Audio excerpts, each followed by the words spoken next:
about this. We're going to talk about it real quick. Appreciate everybody.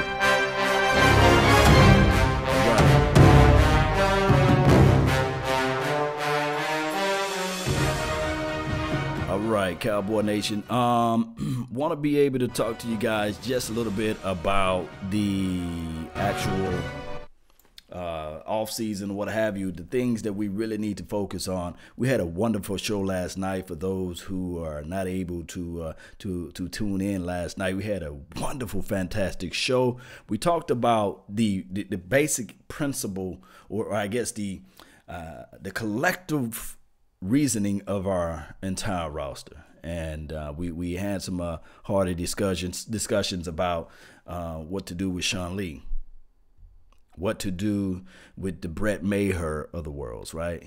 Do you go out there and get a veteran quarterback to help out Dak Prescott, to sit behind Dak Prescott to help him out? Do you make a move on Jeff Heath? Those are things that we have to really look at. So all offseason, we have a long way to go. Still player evaluation is 365. I was with the belief of you go out there and you help out the defense. You better your best. That's what you got to do, right? We can go back into the reservations of our mind, and we can talk about the Buccaneers. I think they won a Super Bowl in 2001 or something like that. Defense. And then we can talk about the 2000 one of those teams, I think it was the Ravens, they won a Super Bowl with a healthy front four, and Ray Lewis was able to fly out to the ball. I could be off a little bit on the dates there, but the collective reasoning would be we just saw a Super Bowl with one of the greatest quarterbacks of all time, and also with the help of the quarterbacks.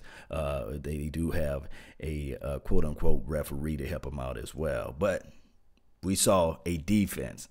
Defense wins what? Championships, right? So we look at everything, and I'm with the belief, if you already know that defense wins championships and we still had that top-tier defense, let's better your best. So the offseason needs right now, to me, I think that we need to make a play at the defensive tackle. There's a Jerry McCoy that's sitting out there. I think that he will bring in the same tenacity, the same temperament, the same fortitude of his mind to help out the Malik Collins of the world, right? He will help out the Antoine Barbecue Woods. If you love the rotation now, can you imagine? Close your eyes, oh, wait and see.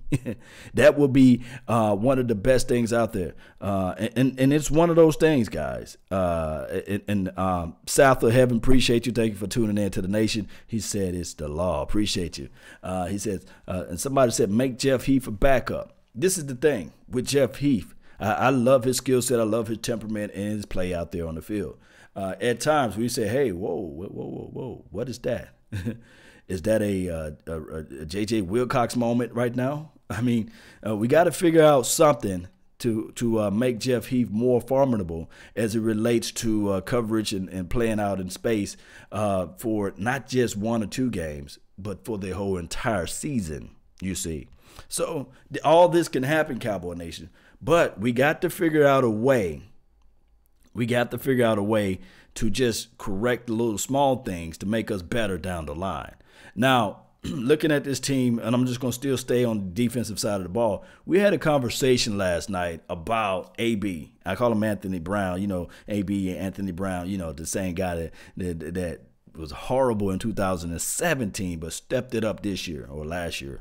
And we drafted a guy named Jordan. I call him Hip Pocket Lewis. We drafted him. Remember him? And he had to fight for playing time out there on the field. And those things right there, what I'm saying is collectively is that I think that the Dallas Cowboys are going to try to make a move on whether or not it will be a draft move or a veteran guy. I don't know for sure. But I know that the Chris Richard system, he loved a length. He loved the range. He loved a stronger, a bigger inside guy. So that we already talked about when Byron Jones moved to the outside. Chris Richard was talking about these type of things. I want the quarterback to think before he make that throw. And we saw how valuable that was. Think about this, Cowboy Nation. When we played against the New Orleans Saints, they were sitting there thinking before he threw. I really want to throw the ball to my number one primary target, but Byron Jones is 6'2" or 6 foot, close to 6'3", and then he had that long length and range. So what Chris Richard is trying to do collectively is to also have that guy into the inside that can play that nickel or slot corner, whatever you want to call it, and to have the opposition to think before they throw. So there are some guys, there are some gems out here in the draft that they may lean heavily on. They talked about a guy named Taylor Rapp, and that was my guy, Foots the King. He brought him up, and I looked at some of his highlights and his clips of film the other day, and I was sitting there saying to myself, yeah, 6 foot, close to 6'1", 202 pounds, 203 pounds. That's a little bit heavier than the ABs of the world and the Jordan Lewises of the world. You can probably slide him and kick him into the inside. He made it a comparable, or compared him a little bit to Buda Baker. So I think that collectively we might do something with that. I don't know for sure, but it's going to be one of those things where that's Chris Richard's system, and he loves to play with people that he know that he can elevate as far as size-wise. And then if you do this right here, we talked about free agency, the Earl Thomases of the world, right? Boy, would it be nice to have Xavier Woods and Earl Thomas out there in the backfield. And then you rotate, and I'm going to say again, you rotate Jeff Heath into the mix. Earl Thomas didn't play a full season last year, right? And he still had 3 interceptions. Think about that. Think about that. Shane, appreciate you, man. Law, do you think we should go all in on these free agencies like the Rams did? This is the thing. If we decide to go in on free agency, we got money. Cowboy Nation, we got some money. Some people call money my needs. We got the tools to play our needs, right? So we got the money this year, and we can create more because we talked about Sean Lee.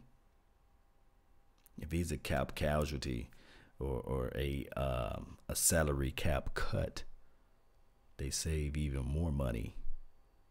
They save $7.5 million. I don't know about you guys, but if you probably can add all of our money together that's in this chat box, we don't have $7 million, right? So what the Cowboys can do, they can make plays now. But if you look back at the trends of what the Cowboys do collectively, they don't go out there and make a big splash in free agency. The last time we did something like that, it was Brandon Used Car. It was the other guys that I could be wrong, but it was somebody else. But we paid $50 million. Let me say that again: $50 million in free agency for Brandon Carr. And I think that collectively the Cowboys are snake bitten, because whenever we go reach deep down in our pocket as it relates to free agency, somehow one way or another it just comes back to bite us. It's crazy though. But we got money now. All we can do now is sit back and see what Stephen Jones is going to do. Remember, Jerry Jones is the big spender. Stephen Jones is the big, hey, Pops, put that wallet down. We got Will McClay. Hey, Pops, put that wallet down. Go buy you a yacht. Leave that play alone. Put that money down. We got Will McClay, and he's supposed to be able to do this player evaluation. He's supposed to be able to find that diamond in the rough. He's supposed to be able to dig deep into the ground and find that gold mine, right? Or struck and hit gold. Yeah, the Joey Galloways of the world, the Roy Williams, and we had some horrible deals and horrible situations with our free agencies out there. And then also we had some horrible situations when we finally reached down in our pocket and pay people too. And we can go on and on about that. And we have a horrible evaluation of spending or creating income or creating remunerations from the players that we develop, like the Jeremy Purnells of the world and the Ron Learys of the world and Anthony Hitchens. These guys walk scot-free. Bruce Carter. We rehabbed him all the way up enough to get rid of him. I think he went to the Buccaneers and the Jets and fooled around and ended up on an Atlanta team or somewhere. So that's our only Achilles heel right now. But I'm saying that like this offseason moves that we still have to play it smart. It's still a long time from now. I don't think we're going to make the dance before draft. Normally, teams pick up free agency picks before the draft. And we already know that Stephen Jones already said with his mind and said this right here, that free agencies before the draft is just overrated. You pay too much for a guy that's playing at a C level, you pay him B money, and a guy that's playing B money, you pay him at an A plus money. So what they're gonna do is, if I'm looking at everything and if I'm going by trends alone, they're gonna sit back and fold up, and they're gonna look back at this thing and say, okay, we make our power play move after the draft. We're gonna will and did after the draft because I trust my scouting evaluation team to bring it home. And then on top of that, do we have a first round draft pick? No, but he wears number 19. Amari Cooper. So Voch Lombardi is with the beliefs of the world. If you go out there with the second round draft pick, let me know if you guys agree with Voch. He's saying go out there and you go get a offensive lineman with the second round. And then with the third round, you go after your skill players, etc. Let me know if you guys with that belief. Because I'm sitting here, I like the fact that Cam Fleming, he played decent this year. I like the fact that Xavier Su'a-Filo, minus the ankle injuries, he played okay. And then on top of that, you can talk about this with the Connor Williams of the world. Although naturally we can see that Connor Williams is a tackle, but they love to play him at guard and kick him inside. That's okay. But hey, we both were on the same page with Voch Lombardi on this type of situation, whereas we saying that, hey, he's going to be at least with the minimum of 2 to 3 pounds heavier than he was last year, right? So we can talk about those type of things. As we begin to wrap this show up, I really appreciate each and every last one of you all. I cannot say this much longer. I really, really, really, really, really do appreciate you all.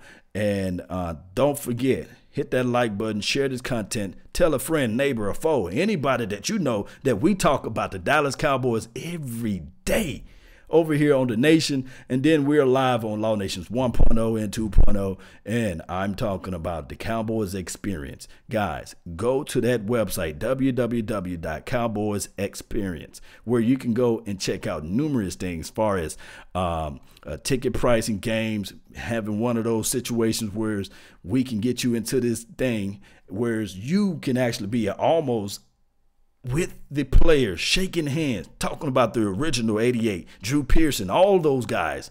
You can be part of this thing. All you got to do is go to their website and just check it out. And with that being said, guys, man, the draft is right around the corner. Don't forget to drop the link, drop the people that you know in the Discord of who we should draft. And the Discord link is in the description box. Check that out, Cowboy Nation. One way or another, let's go. April Stanton, appreciate you. Shane, thank you. Studwood, thank you. And Jay from the block, appreciate you. Let's get this thing. Let's rock it, Jay. And remember, you guys are listening to nothing but the best. Salute. They're not going to draft no defensive tackle. I would love to have Dexter Lawrence inside, though.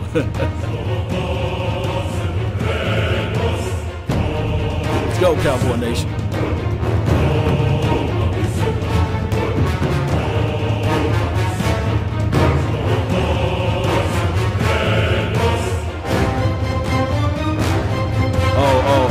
Oh, I forgot to say this one little thing right here. My Cowboys family this weekend, they will be in Dallas. Y'all heard of My Cowboys family? We're going to try to meet up with them at the Owner's Box this Saturday around 6:30, 7 o'clock. So if you're in the Dallas area, Dallas metro area, if you know how to get to downtown, come meet us at the Owner's Box. I'm going to say again, at the Owner's Box. Just put it into the Twitter universe or the Google universe and type in the Owner Box, and you will see where we're going to be at. We're going to be live like 95 there, talking it up, you know, just shooting the breeze. You know how that thing go. Cowboy Nation, one way or another, check out My Cowboys family. Let's go, Cowboy Nation.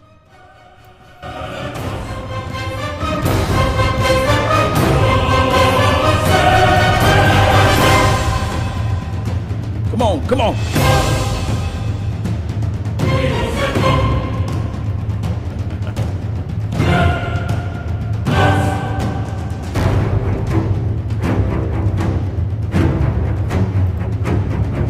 Appreciate y'all, man. Let's go.